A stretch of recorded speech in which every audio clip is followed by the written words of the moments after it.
São muitos os gigantes em nossa vida. Muitos problemas, muitas adversidades vêm nos abalar todos os dias, tirar a nossa paz, tirar a nossa tranquilidade. Isso quando nós mesmos não pegamos os pequenos problemas e transformamos em gigantes.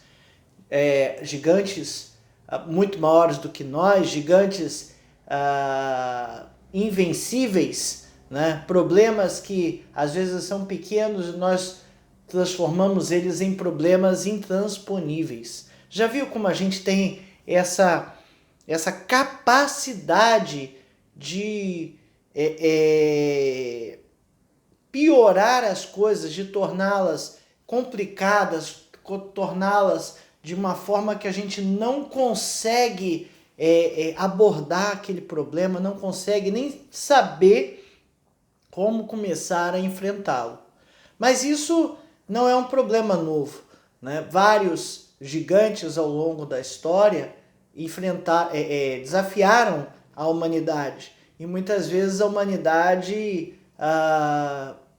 se curvou, se flexionou, né, para não enfrentar esses gigantes, né? E algumas situações na Bíblia narram esses enfrentamentos contra gigantes e algumas narram derrotas, né? Então esse é o caso lá de Números 13, quando 10 dos 12 espias, já falei várias vezes dessa história aqui, é uma história que a gente precisa ter vivo na mente, né? Moisés mandou 12 príncipes, 12 principais do povo ir até a terra de Canaã e ver como é que era.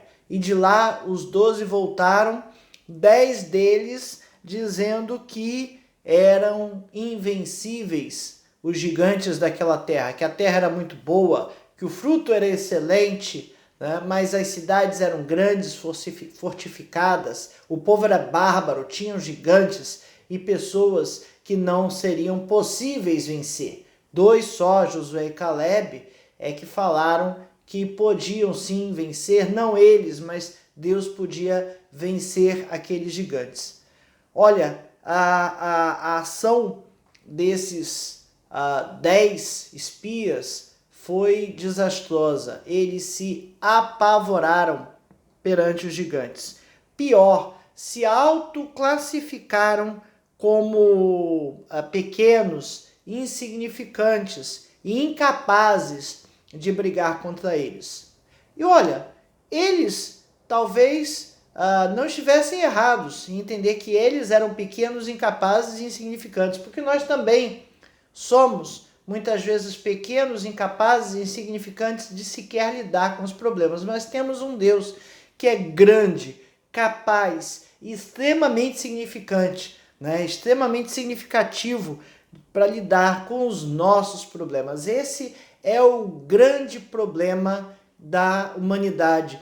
E esse é o grande problema nosso. Os problemas não são apenas nossos. A gente não pode olhar os problemas pelo nosso ponto de vista. Nós temos que olhar o problema ou os problemas pelo ponto de vista daquele que luta por nós.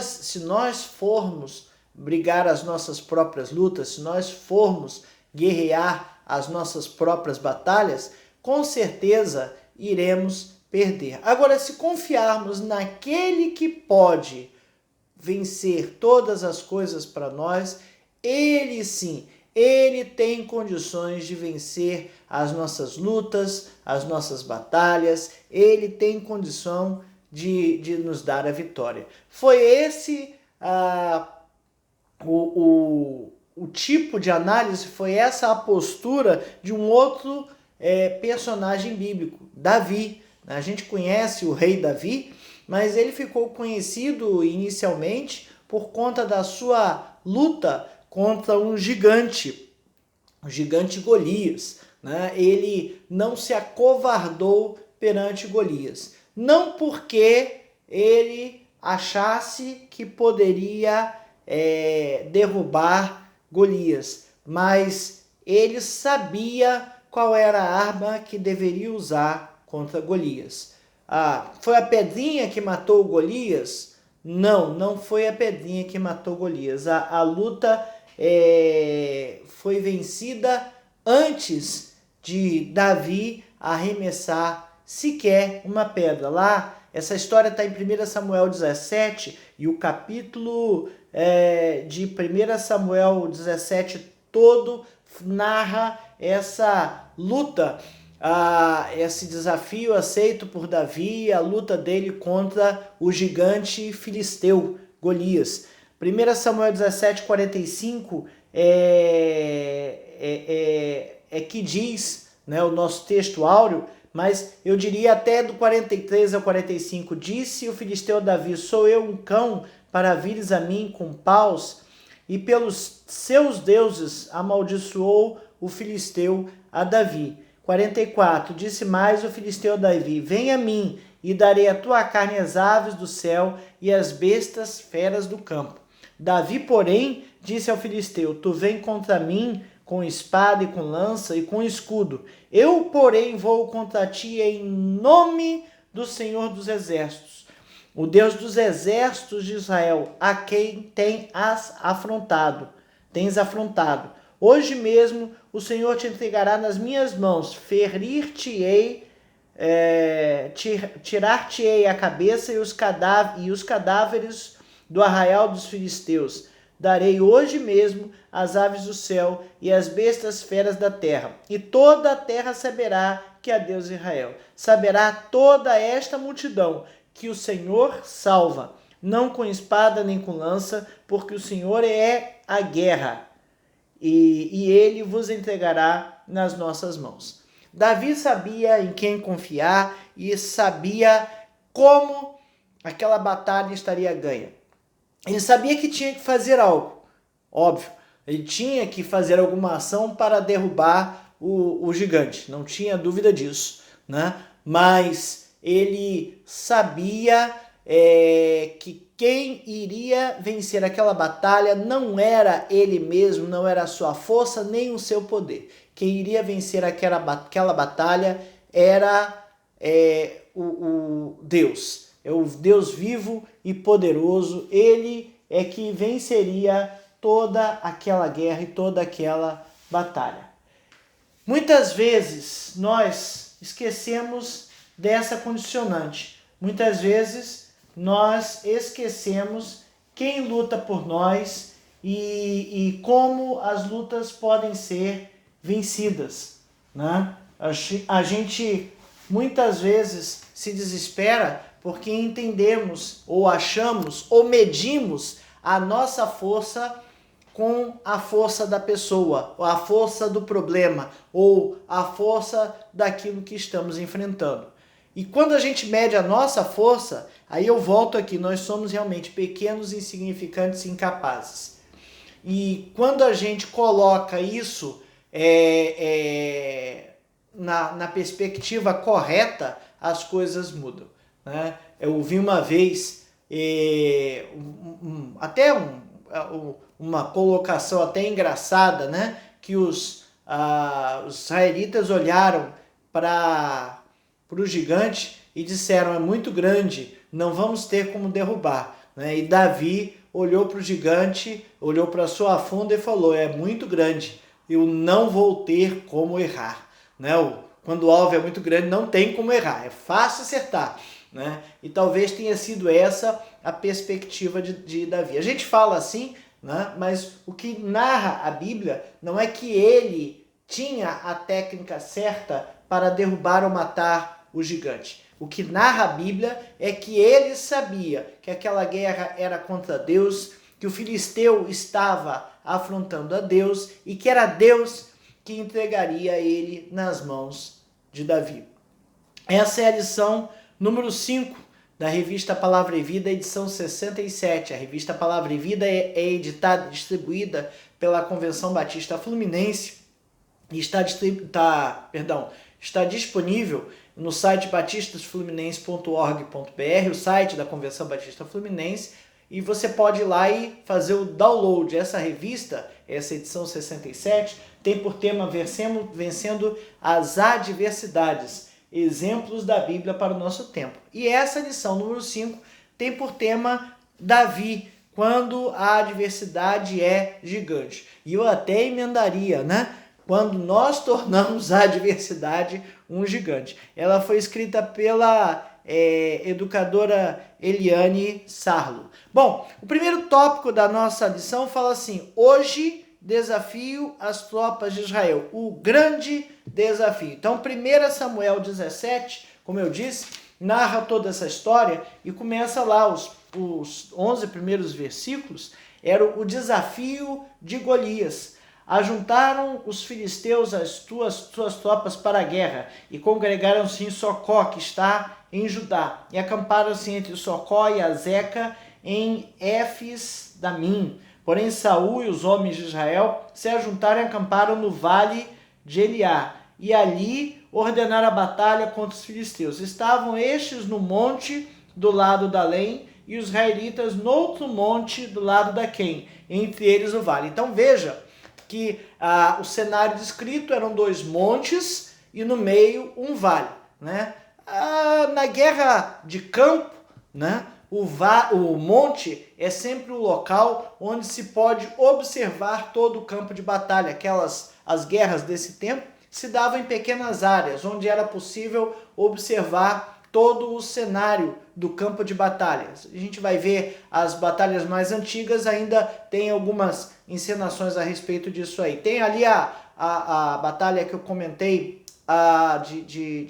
dos israelitas, acho que contra os amalequitas, que Moisés estava no monte e Josué já estava lá no campo guerreando. Moisés estava no monte como um local onde era possível observar toda a batalha. Então era normal esse cenário de ter as tropas nos morros, né, e o vale ser a área da batalha onde se podia observar todo o campo de batalha. E assim estavam dispostos os 2 exércitos, um no morro e outro em outro morro. Então saiu do arraial dos filisteus, homem guerreiro, cujo número era Golias de Gate, da altura de 6 côvados e 1 palmo. Um côvado, hoje, né, é uma medida de 66 centímetros e 1 palmo é uma medida de 22 centímetros. Claro que naquela época não se tinha muito essa métrica, né? Um côvado, provavelmente seria uma medida mais ou menos, eu não sei se tinha todas essas réguas, né, esses padrões de medida muito bem amarrados como a gente tem hoje. Mas 6 côvados e 1 palmo, pelas minhas medidas aqui, dava 4,18 metros. Imagina um camarada de 4,20 metros, né, de altura.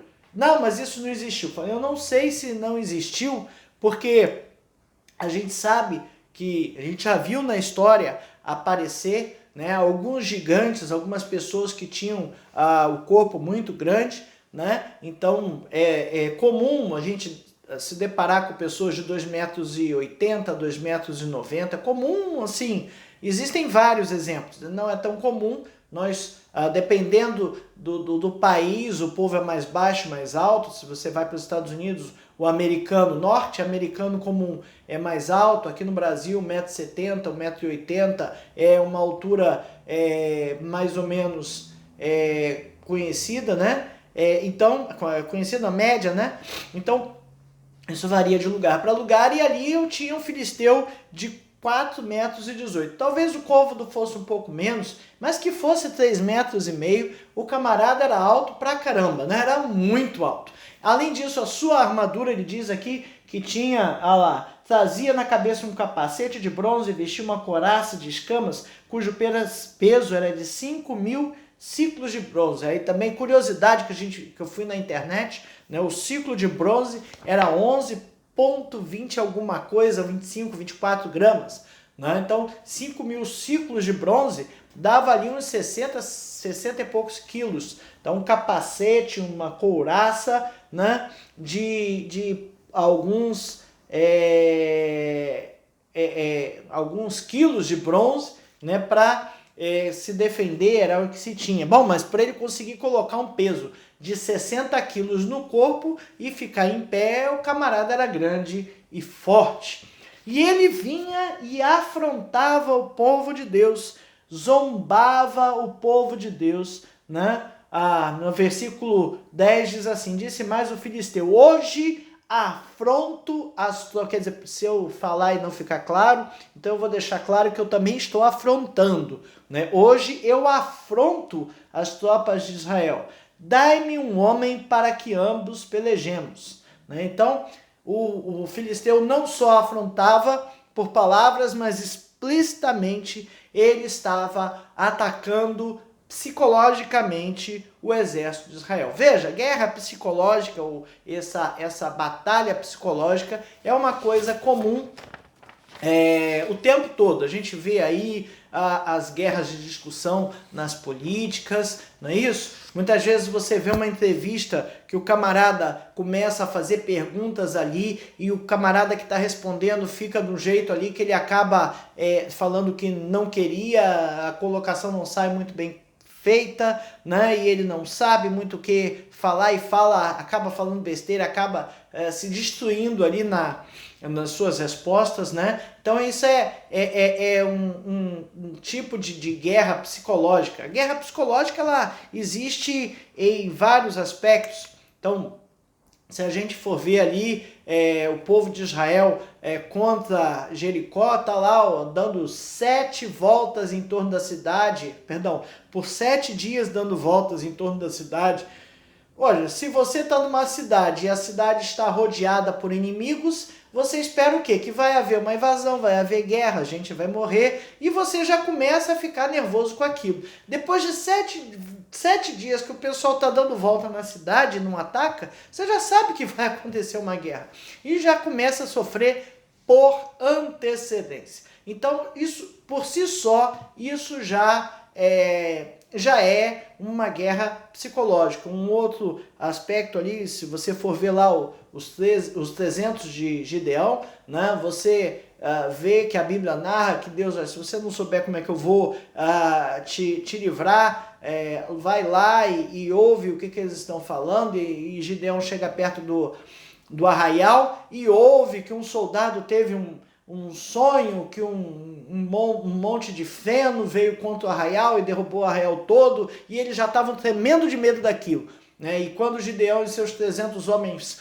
foram atacar o arraial, 3 grupos de 100 divididos, eles estavam com vasos de barro e tochas, apenas isso, e quebraram, e na hora do ataque, tocaram buzina, quebraram os vasos, e fizeram sinal com as tochas, e o povo ali, já os guerreiros começaram a se matar sozinhos, porque eles já estavam com o seu psicológico abalado. Então veja que ali a provocação, né, ele falar alto e falar daquele jeito, era uma afronta e era um ataque psicológico para fazer com que o povo, o exército de Israel, tremesse nas bases. E olha, deu certo, porque o exército de Israel tremeu nas bases. Eles se fragilizaram com aquilo, eles se tornaram vulneráveis com aquela zombaria, com o tamanho do camarada. Não começou nem a brigar, ele não matou ninguém antes, mas o tamanho do camarada já deixou o povo nervoso, preocupado e destruído, vamos dizer assim, psicologicamente. Então veja que é necessário manter a calma perante os gigantes que enfrentamos, né?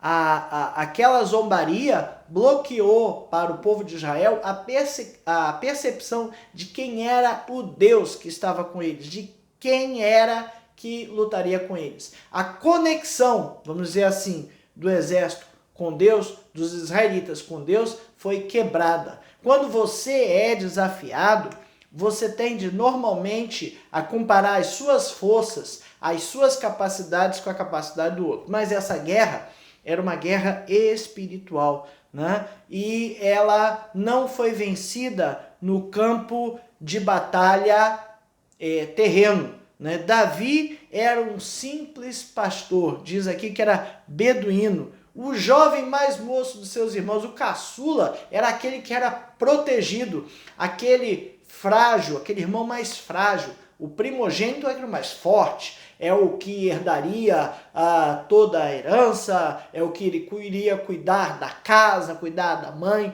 cuidar de tudo. Mas o caçula era o mais fraco, né? E Davi era exatamente isso. O versículo 40 diz que ele pegou 5 pedrinhas. 40, tomou o seu cajado na mão e escolheu para si 5 pedras lisas do ribeiro e as pôs no alforje de pastor, que trazia, a saber, no surrão.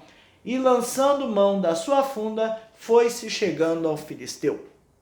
Veja, as armas que Davi usou para combater o gigante não foram as 5 pedrinhas. As 5 pedrinhas foi o jeito que ele tinha para concretizar o negócio. Mas veja, de 45 a 47, versículos de 45 a 47, Davi, porém, disse ao filisteu: Tu vens contra mim com espada e com lança e com escudos. Eu, porém, vou contra ti com 5 pedrinhas? Não foi isso que ele falou. Eu, porém, vou contra ti em nome do Senhor dos Exércitos, o Deus dos exércitos de Israel, a quem tens afrontado.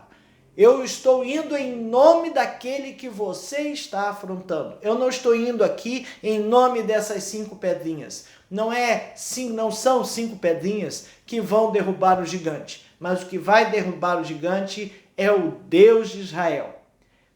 Hoje mesmo o Senhor te entregará nas minhas mãos. Ferir-te-ei, tirar-te-ei a cabeça e os cadáveres do arraial dos filisteus. Darei hoje mesmo as aves dos céus e as bestas feras da terra, e toda a terra saberá que há Deus de Israel. Ele não falou em toda a terra saberá que eu sou forte, corajoso, poderoso, guerreiro, nada disso. Ele falou que toda a terra saberá que há Deus em Israel. Saberá toda essa multidão toda que está vendo, tanto os filisteus quanto os israelitas, que já não estavam ali mais com conexão com Deus, né? Saberá toda essa multidão que o Senhor salva, não com espada, nem com lança. A espada e a lança ali tinham o símbolo do poder, o símbolo do poder bélico, do poder de batalha. E a espada e a lança e o escudo tinham que ser bem manipulados, bem manobrados pelo guerreiro, para que a guerra pudesse ser vencida. O poder bélico ali não importava, é isso que Davi está dizendo. O que era importante ali é que não com espada nem com lança, porque do Senhor é a guerra. Ele vos entregará nas nossas mãos. E ali até ele tirou o seu eu e colocou o todo, né? Então, Davi manteve o foco em Deus. Olha que importante. 3 lições que a gente aprende disso, né? Primeiro, Davi, ele não se considerou autossuficiente, ele não se considerou impotente, insignificante, incapaz, pequeno, mas ele também não se considerou autossuficiente. Eu vou contra ti em nome do Senhor, o Senhor é que está me mandando fazer. Então, ele foi dependente de Deus, sabia que Deus que ia lutar aquela batalha. Ele encorajou o povo, mostrando que o Senhor lutaria por eles. Olha que interessante. Davi não falou assim, deixa que vocês são um bando de covarde, não tem um guerreiro israelita aqui que queira ir contra esse incircunciso filisteu. Ele não falou nada disso. Ele falou que Deus lutaria pelo exército de Israel. E foi isso que ele mostrou, né? E que derrotou Golias, não aceitando aquela palavra de derrota, mas porque havia Deus em Israel. Cuidado também quando a gente fala de não aceitar a palavra de derrota, porque às vezes não é derrota, às vezes é consequência do nosso pecado, às vezes é consequência das nossas ações, né? Então a gente tem que separar essas coisas muito bem. Golias estava afrontando a Deus e a luta é de Deus. Davi teve que tomar alguma ação? Teve que pegar a pedrinha, botar na funda, chegar perto, fazer a mira, girar e atacar com toda a técnica que ele tinha, ok? Ele não acertaria, ou provavelmente ele não acertaria a pedrinha na testa de Golias e com aquela força se ele não tivesse técnica para isso. Tanto é que ele já tinha matado o urso, o leão, não sei das quantas, então ele já tinha experiência daquilo que ele estava fazendo. Agora, ele sabia que a técnica só não era suficiente, né? Que era necessário estar na dependência de Deus. Aprendamos com Davi essas 3 lições. Não se considerar autossuficiente, estar na presença de Deus. Mostrar ao povo, encorajar o povo que Deus luta por eles e não aceitar que o gigante nos diga que estamos derrotados. O primeiro tópico tinha por tema o grande desafio. O grande desafio foi esse. Foi Golias lançando o desafio ao povo. E muitas vezes no nosso dia a dia, nós também somos desafiados por diversas coisas, diversos problemas, diversas ações e de diversas formas. Precisamos estar no centro da vontade de Deus e entender que é Ele que luta por nós. E olha só, 1 Samuel 17:16. Concentre-se em Deus, que é o segundo tópico. 1 Samuel 17:16 diz que, aqui, chegava-se, pois, o filisteu pela manhã e à tarde, e apresentou-se por 40 dias. Misericórdia! Por 40 dias, aqueles exércitos ficaram acampados, um contra o outro, e o gigante, por 40 dias, zombou diariamente, de manhã e de tarde, zombou de Deus e se apresentou para a batalha sem que houvesse uma pessoa que o enfrentasse. A batalha proposta por ele, era que eles pelejassem e se ele perdesse, os filisteus seriam escravos, né? Ali o versículo 9, se ele puder pelejar comigo, se tiver condições, né? Se ele puder pelejar comigo e me ferir, seremos vossos servos. Porém, se eu vencer e ferir, então serei nossos servos e nos servireis. Essa era a proposta do filisteu. Bom, Golias era um entre vários outros filisteus, né? Muitas vezes nós temos muitos gigantes. A nossa vida é repleta de adversidades, ela é repleta de problemas. Temos problemas internos nossos, do nosso coração, da nossa alma, do nosso sentimento, né? Da nossa autocapacidade de fazer uma determinada atividade ou não, a nossa capacidade de dedicar tempo para orar a Deus. Será que eu preciso de capacidade? Mas vem aqui, a gente tem essa dúvida dessas autocapacidades, né? E a gente precisa manter a nossa saúde física, espiritual e mental. A gente precisa manter a sanidade, a gente precisa ter discernimento para combater esses gigantes que aparecem na nossa vida. Às vezes nós mesmos criamos, às vezes eles nascem em nosso coração, às vezes eles nascem em nossas mentes. Essa semana mesmo eu me vi numa situação, na realidade, final de semana passada, em que ouvi o galo cantar, não sabia onde, já me sentia derrotado com aquilo. Quando eu fui ver, tudo bem, eu vi uma parte da situação, achei que pudesse ser, quando eu fui ver era outra coisa. Então, muitas vezes a gente olha, acha que é um problema e não tem nada a ver. E aí a gente pega aquilo e aquilo se transforma num gigante, né? E a gente cria o gigante para brigar contra nós mesmos. Irmãos, adversidades, sofrimentos e problemas fazem parte da vida. Nós não temos como viver nesse mundo sem ter adversidades, sem ter problemas, sem sofrer um pouquinho às vezes com eles. Faz parte. Jesus mesmo disse, no mundo tereis aflições, mas tende bom ânimo. O que os filisteus o que os israelitas fizeram? Tiveram bom ânimo? Não, eles não tiveram bom ânimo. Eles se vitimizaram, eles se tornaram vítimas, se colocaram como vítimas e não se concentraram em Deus. A gente precisa entender onde tem que estar o nosso foco. Você já pensou dirigir um carro olhando para o lado e conversando com a pessoa que está ao seu lado? Olhando, né? Querendo ter um papo cara a cara com a pessoa que está do seu lado dirigindo. Às vezes eu vejo uns filmes, né? E o camarada foca ali quem está dirigindo e o cara está conversando e olhando para o lado e olhando para o lado. Eu falei, vai bater, não é possível. Né? A gente sabe que não é, que muitas vezes o carro está parado, enfim, outras situações quaisquer, mas a gente sabe quando aquilo ali não é real. Por quê? Porque tem que manter o foco. Nós temos que manter o foco na estrada quando estamos dirigindo. Eu lembro quando começou a aparecer coisa de mapa, GPS com mapa, tava lá, mantenha os olhos na estrada, né? Precisa falar? Precisa falar. Não fique no celular. Hoje a gente tem campanhas e mais campanhas para que você não use o celular enquanto está dirigindo. Por quê? Porque se você usar o celular enquanto está dirigindo, você perde o foco. Mantenha o foco.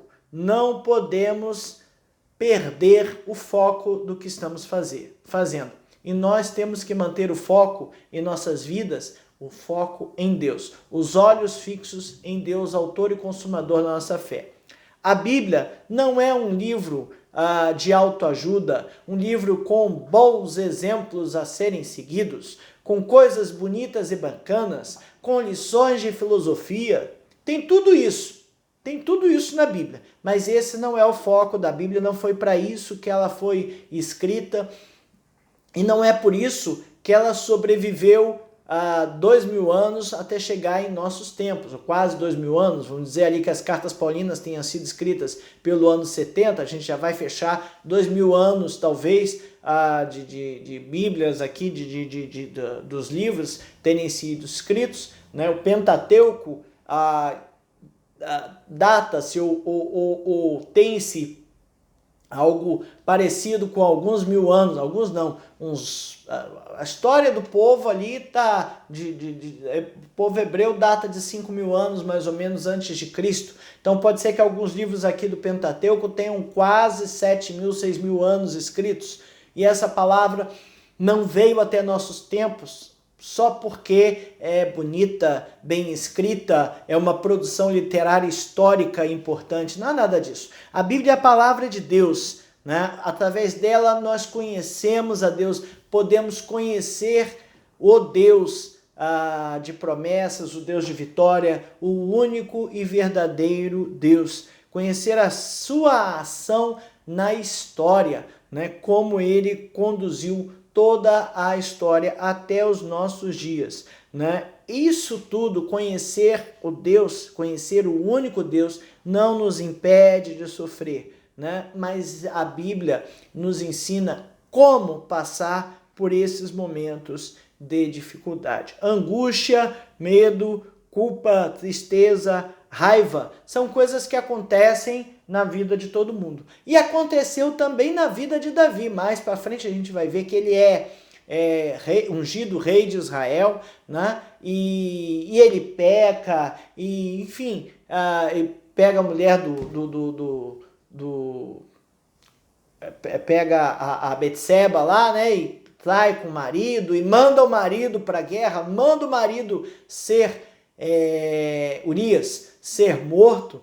Então, veja que ele peca, ele adultera, ele manda o marido para a frente de batalha para morrer, ele é um homicida, assassino, né? E ele peca e ele sofre, e ele tem angústia, tem medo, culpa, tristeza, raiva, enfim, ele tem tudo isso na sua vida. Porque a nossa vida acontecem coisas que não são corretas, que não são... Nós erramos, né? E nós passamos por tudo isso. E Davi também passou, né? Então, a gente precisa identificar quais são os gigantes que estão na nossa vida.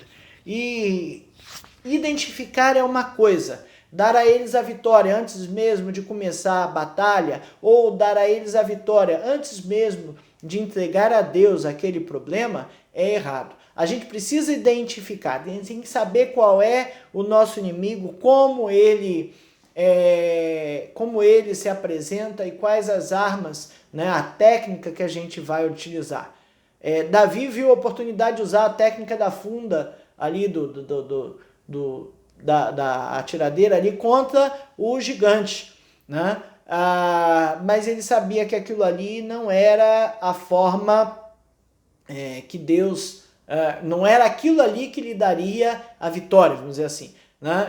Era Deus que lhe daria a vitória, então era necessário saber a técnica, mas era necessário que Deus estivesse lutando contra o gigante. Nossas vidas precisamos identificar quais são os nossos gigantes, o que tem nos tirado da presença de Deus, aquilo que nos leva ao fracasso, aquilo que nos leva a distrair o nosso foco de Deus. Manter o foco em Deus. Foi isso que Davi fez para que pudesse vencer aquela guerra. O triunfo da fé, 1 João 5, 4 e 5. E esta é a vitória que vence o mundo, a nossa fé.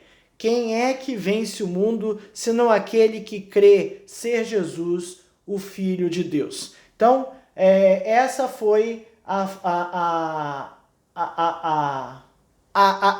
arma, né? A foco da vitória. Essa é a forma como Davi pôde vencer o gigante. Não tinha como Davi vencer o gigante sem fé. Ele já chega falando que Deus ia livrar, que Deus ia guerrear, que Deus ia isso, que Deus ia aquilo, e que era necessário saber que Deus ia dar a vitória. Davi tinha fé em Deus. A palavra é essa. No versículo 34 diz ali que ele matou ursos e leões, né? Respondeu Davi a Saul: teu servo apacentava as ovelhas de seu pai, quando veio o leão e o urso, e tomou um cordeiro do rebanho.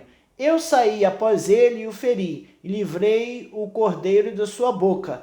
Levantando-se ele contra mim, agarrei-o pela barba e feri e o matei. Então, o teu servo matou tanto o leão quanto o urso. Este incircunciso filisteu será como um deles, porquanto afrontou os exércitos do Deus vivo. Veja que Davi enfrentou o urso e o leão e entendia que o filisteu ia ser do mesmo jeito. Claro que ele não estava zerado, não era a primeira batalha de Davi, mas ele conhecia o poder de Deus. Ele sabia que Deus poderia lhe livrar, como ele livrou do urso e do leão, e poderia livrar do filisteu. Olha que coisa importante que a gente precisa fazer em nossas vidas. Cada momento que Deus nos livra de um gigante, a gente precisa pegar aquele gigante e guardar no nosso coração. Aquela situação assim, Deus me livrou desse, daquele jeito.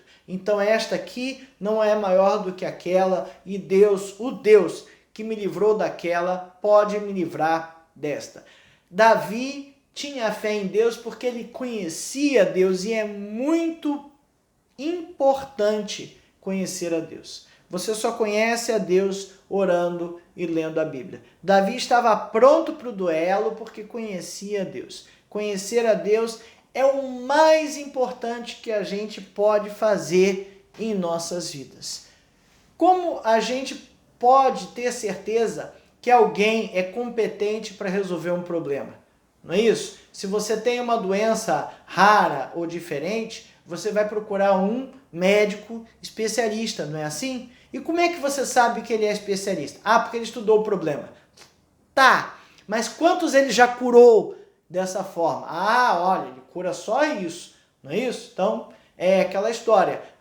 Eu tenho uma alergia, então vou procurar um alergista. O clínico geral pode me ajudar? Pode. Mas pode ser que eu precise de um tratamento específico para identificar o que é aquela alergia, como é aquela alergia. Dependendo da alergia, nem qualquer alergista consegue. Tem que ir naquele que conhece aquele tipo de problema.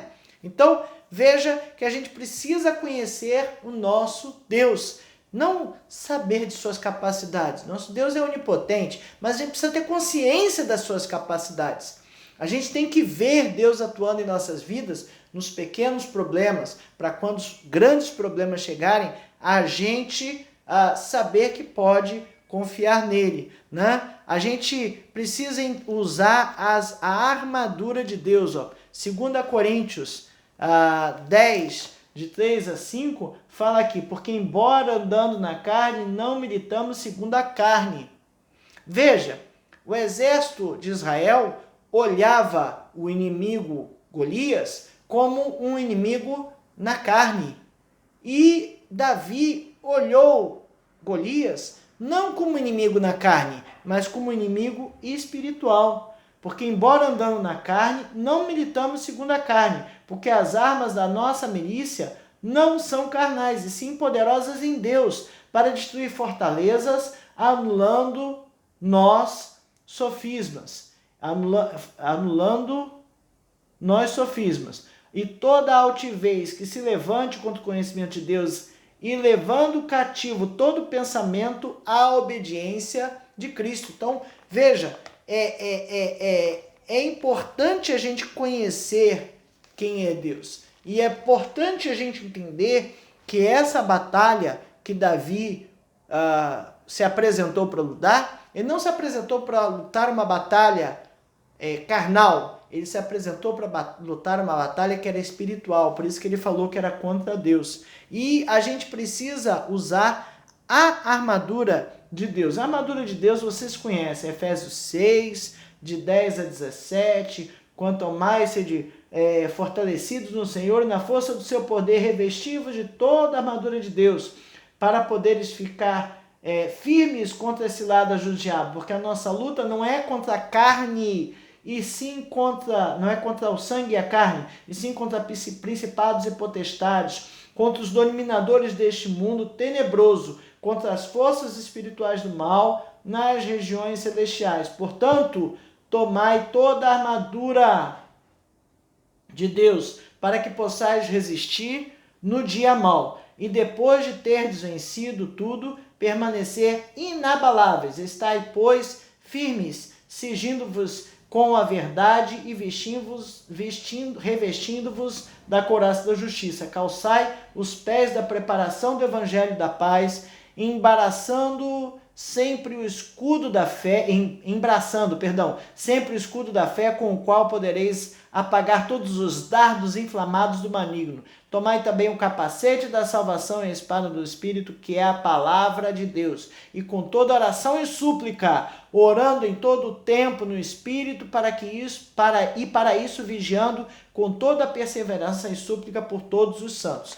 Então, veja que a armadura é de Deus e a luta é espiritual. Irmãos, enquanto a gente não tiver isso na nossa cabeça, na nossa mente, no nosso subconsciente, a gente precisa ter isso no nosso subconsciente para agir de forma instintiva. Saber que a luta é contra Deus. Que o que vem contra nós não vem contra nós, mas vem contra Deus. A luta é espiritual. Temos que ter isso na cabeça. Se ele não tiver isso, vai acontecer o que aconteceu com aqueles 10 dos 12 espias que entraram na terra, lá de Números 13. 10 voltaram atemorizados, né? No gigante tropeçamos e caímos, como aqueles 10 tropeçaram e caíram. Olharam para o gigante e esqueceram de Deus. Acharam um gigante maior do que Deus, né? A frase que rola por aí, não diga a Deus o tamanho dos seus problemas, diga o seu problema o tamanho do seu Deus. Mas eu só vou poder dizer o problema o tamanho do meu Deus se realmente eu souber o tamanho do meu Deus. E saber não é ler, saber não é ler. Saber é ter consciência disso. Tem um ditado que fala que saber e não fazer é a mesma coisa que não saber. Eu sei que eu estou errado, então está continuando a errar, por quê? Não é isso? Eu sei que não é assim que faz, então faz certo. Saber e não fazer é a mesma coisa que não saber. Saber que Deus, o Deus grande, tá, Deus grande, mas você já experimentou, você já conversou com Ele, já viu Ele atuando nos seus problemas, já entregou o seu problema na mão dele e viu e se conscientizou que a solução que você recebeu foi a solução dele. Nós precisamos ter essa consciência. Não estou dizendo que Deus não é grande, eu só estou dizendo que saber o tamanho de Deus é ter consciência, experiência com Ele, ver isto acontecendo. Peça a Deus que lhe mostre isso, para que a gente consiga manter o foco em Deus.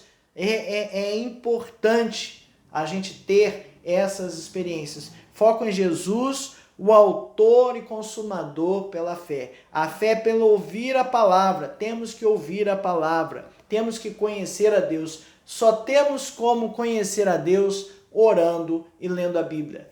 Leia a Bíblia e faça oração se quiser crescer. Não é assim o cântico infantil? Eu aprendi quando eu era criança. Bota 40 anos nisso. Mas eu nunca esqueci. Leia a Bíblia e faça oração se quiser crescer. E ainda tinha o quem não ore a Bíblia não lê, diminuirá. Diminuirá no quê? No conhecimento de Deus e na fé. Porque se você não conhece, você não tem fé. Se você não sabe como é o seu Deus, você não vai conseguir acreditar nele. Não vai ver que ele é poderoso para resolver os seus problemas. O exército de Israel ficou paralisado perante o gigante. O problema apareceu tão grande que eles olharam, meu pai, não vai dar.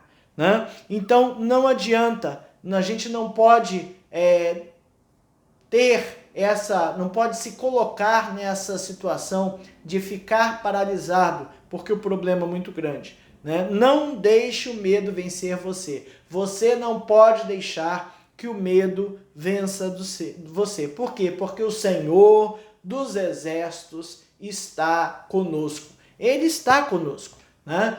Jesus disse, eu vou, mas deixo-vos o Consolador. O Espírito Santo que habita em nosso coração está conosco para nos dar todo esse encorajamento. Agora, precisa buscar relacionamento com Deus. Precisa orar, ler a Bíblia, buscar estar com Deus, conversando com Ele, para que você conheça o seu Deus, saiba das suas capacidades, identifique o seu inimigo e saiba que a guerra é espiritual. E nesse campo espiritual, Deus é o único que pode nos dar a vitória. Para pensar e agir. Adversidades e crises aparecem em nossas vidas.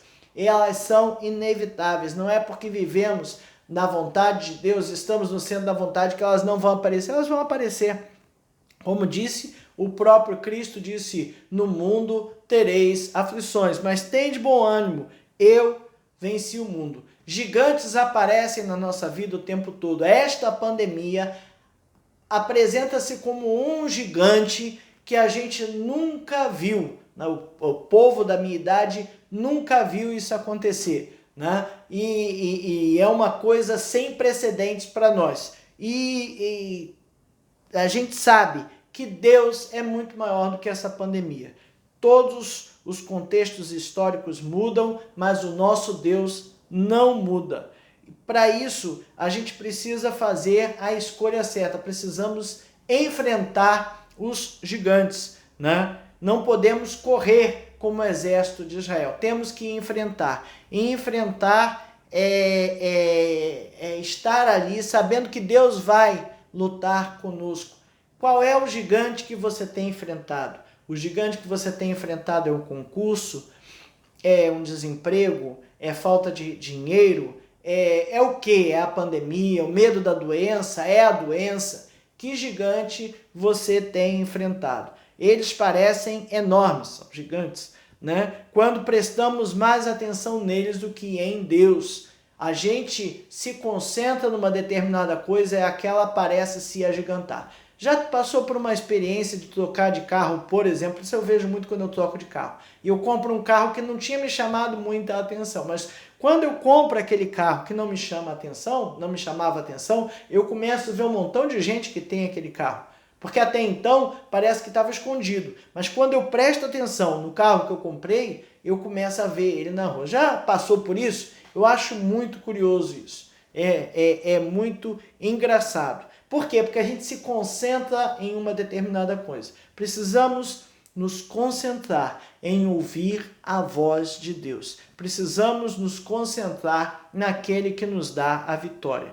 Cuidar da nossa saúde física e mental. E antes de tudo, cuidar da nossa saúde espiritual. Repito, a gente cuida da nossa saúde espiritual lendo a Bíblia e orando. Né? Se a gente começar a comer mal, começar a comer só gordura, só coisa que não é muito boa, a gente sobrevive, mas vai ter uma série de doenças. E espiritualmente, se a gente começar a comer um alimento espiritual que não é bom, vamos morrer espiritualmente. Então a gente precisa estar bem alimentado, com uma saúde espiritual boa, revestindo-nos da armadura de Deus. Né? A armadura é de Deus e por isso nós temos que nos revestir dela. Eu e você somos sim, pequenos e insignificantes perante a maioria dos problemas. Aqui a autora diz que nós não somos. Eu acho que eu sou, mas o meu Deus não é. Por quê? Eu preciso colocar na perspectiva certa. Ele tem que brigar, ele vai brigar por mim. Né? E eu sei que eu não vou me curvar aos problemas porque ele é maior do que o problema. Né? Eu preciso me dispor a ouvir a vontade dele e estar nas suas mãos para cumprir a sua vontade. Ele vai lutar as lutas conosco, por nós, vai, mas eu tenho que meter a mão, eu tenho que ir, fazer a sua vontade e fazer aquilo que ele quer para mim, né? Que Deus nos abençoe, que Deus nos ilumine a estar sempre no centro da sua vontade, buscando a nossa saúde física e mental, mas principalmente a nossa saúde espiritual, revestindo-nos da armadura de Deus, para que ele, a seu tempo, lute as lutas por nós e tenhamos a vitória. Que Deus nos ajude, nos fortifique nesse momento de pandemia e em todos os momentos da nossa vida.